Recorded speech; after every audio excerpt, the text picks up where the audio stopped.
Before we jump into today's video, I just wanted a quick announcement that the Complete McCaigue Creature Compendium Volume 2 is live on Kickstarter. This is my original Creature Compendium with a bunch of monsters that we've made here on the channel, all spec'd with lore and stats for D&D 5th edition.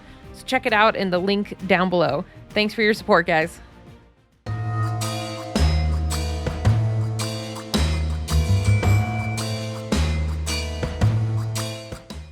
Hey guys, welcome back to the channel. My name is Katelyn, and today we are finally doing a food chain monster mash. I know a lot of you have been asking for this since I haven't done a food chain specific monster in I guess it's been 3 years. Time is weird on YouTube, guys. I'm sorry if it seems like I'm avoiding something for a long time, but when you're just sitting making videos, sometimes ones that you think were just yesterday were 3 years ago. But anyway, we're gonna do another food chain monster mash. I really do enjoy these, and they are a blast. And you get to kind of see what different creatures live in different biomes. It's kind of a little fun, I guess, nature lesson. So for this one, I thought we would do a desert biome. The last couple we did was a tundra and the savanna, and I thought the desert would be a really fun biome to explore. So I pulled this food chain image off of Google, and it shows basically the plants that are consumed by the smaller main consumers of the food chain. Then you have your secondary consumers and then your predators. So how this is gonna work is I'm gonna get a random number generator and we're gonna pick one from each of these. So at the end, we should have 4 different things to combine. One from the plants, one from the first consumers, one from the second consumers, and the last one from the predators. So I got my random number generator pulled up. We're gonna start with the plant. So it looks like we have 5 different options for the plant. So let's go ahead and see what we get. 3. So we're gonna get the Brittlebush, or Brittlebrush. Sorry, Brittlebrush. I have a feeling this one might be similar to the Savannah one, but we'll have to change it up a bit because I think the Savannah one we also got some type of grass. So we'll just have to see if we can change it up. Next up, for the first consumer, we got 4 of them. So we got 1, which is the antelope squirrel. I was kind of hoping for ant, but we got a squirrel. Okay, next up, secondary consumer. We got a 4, so we got a mantis. We do have an insect. I'm glad we still have an insect. I was hoping for one. And then finally, for the top predator, we have 3. So we have an elf owl. So we got an owl, a mantis, a squirrel, and a brittlebrush. I'm gonna get some real life reference images of these because I can't visualize the brittlebrush outside of this picture. So I'm gonna get some reference and then we'll start figuring this out. All right, I got my reference images, and this is gonna be interesting. I am kind of excited for the bush just because of how the leaves are colored and their shape. So it's not gonna be like the grass one. That picture in the food chain was misleading. So we can do something maybe with the flowers, and then the leaves are a really cool color and shape. And then, yeah, it's gonna be interesting to combine these animals. I have no clue where I wanna go with this because I don't know, the leaves and such I feel work great with the mantis and maybe the feathers from the owl, but now I'm just trying to figure out the squirrel. We'll figure it out. It might end up maybe a griffin type thing with some insect parts. I don't know. We're gonna have to do some sketches and figure this out. Okay, so now that we nailed down what we're combining for this monster mash, it was time to do some preliminary sketches. So this one was a little tough to figure out at first for this rough sketch phase. I just thought I'd start combining some random, I guess, overall body shapes and trying to nail down this silhouette. So I first kind of went to our squirrel shape, and I was like, I think it's okay, having that as the main body. I tried adding in the ligaments of the mantis and maybe the wings of the owl, but it just wasn't jiving. I really didn't like that one. So I was like, okay, let's try making the owl more of the primary thing. So I kind of started with the face, and I was like, well, the beak would be pretty cool if it was combined with the little mantis mouth parts. And it was starting to come together a little bit more with this one. I was like, okay, I'm digging the face being more of the owl, and then we have more of the body of the squirrel and lots of other parts of the mantis being added to the arms and the tail. And this was starting to finally feel closer to what I wanted. And then I was going back and forth because I loved that second design after we finished it, but I was like, I should probably try exploring one more just in case that third one is just really strong. And so I started it with like the idea of it being a wyvern, but that one also just wasn't really jiving with me. All right, so I finished the initial sketches for this creature combo, and for me personally, I'm really digging this second one. I think he's really cute and creepy, and like, I don't know, I kind of would want him as a pet. He's just kind of weird. I like this one as well. I think this is a close contender. It just kind of, it looks like this weird spindly little thing. I might develop this for something else because I do like this third one, but at least for this mash, I think I'm going to go with this second design. Basically, we get a little bit of the praying mantis in the face, and I thought we could do like the little front talony grabby things of the praying mantis as like long middle fingers for this creature, as well as having some of the praying mantis go around here like up its tail, and then have like the mandibles of the face. And then we have the owl beak and eyes, and have kind of like the fluffy plumage of its face all around its head. Then we would have kind of more of a primarily squirrel body, and I really like the stripe that it has down the center side of it, but I think it'd be kind of fun to run another color down it, kind of like how the praying mantis here has like the red on the side. We're gonna have to experiment with some colors because I think that would look really cool as well. It looks like a pet that stares at you at the end of your bed in the middle of the night. Yeah, that is true. But yeah, so I think we're gonna go ahead and run with this one. I do really like this pose, so I don't know if I want to just continue drawing this sketch and we just ink it and color it from here.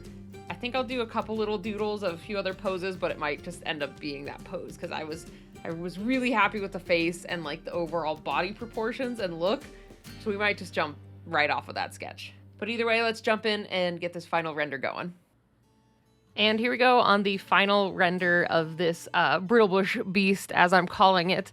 I actually decided to go with the sketch from my preliminary brainstorming. I just thought it was like a really cute, creepy pose. It's the best way to describe it. You get to see a lot of the different design elements of this creature, and I think I really like it just kind of sitting there, like staring at you with like its paws up together near its face, or I guess more near its chest. And I just really liked the pose, so I was like, we're gonna go with it. We're gonna just go with this initial pose and run with it. But yeah, I was really happy with that pose overall. I loved being able to develop the texture of this creature. It was a little intimidating at first with the leaves because I was like, okay, I know that I want them to look like leaves, but then I also kind of want them to look like feathers so they can tie in with the owl look. So the leaves from the Brittlebush, I almost said, or is it Bristlebush? Brittlebush.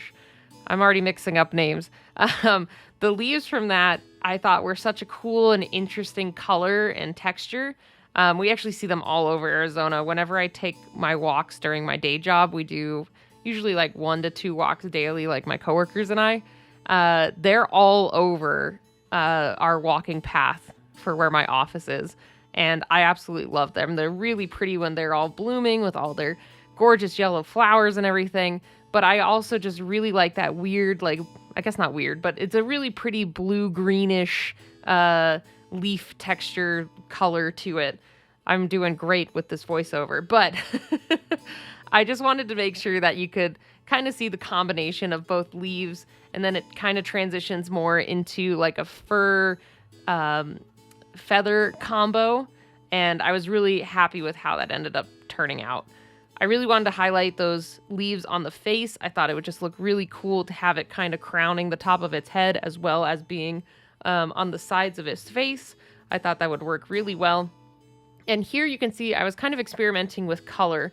I was going back and forth on if I should add more of the mantis color of like within the body. So there's the stripe going down the side in white, and I was like, well, we could also incorporate like maybe that red or that orangey color that comes from the mantis, because it also has that kind of along its abdomen. It has usually like that color there. So I was like, oh, we could add that in. I ended up not really liking it that much. So we decided to skip that and just leave it white. But after putting in the main greens and oranges and reds from the mantis throughout the rest of the body, I just didn't feel like the red stripe really worked super well. So this just was a nice balance of color. So then like the arms are like kind of highlighted against this like bluish white and then like a darker blue body. And then from there, I experimented a little bit with how to make the fur and feathers look even more, I guess, leaf-like.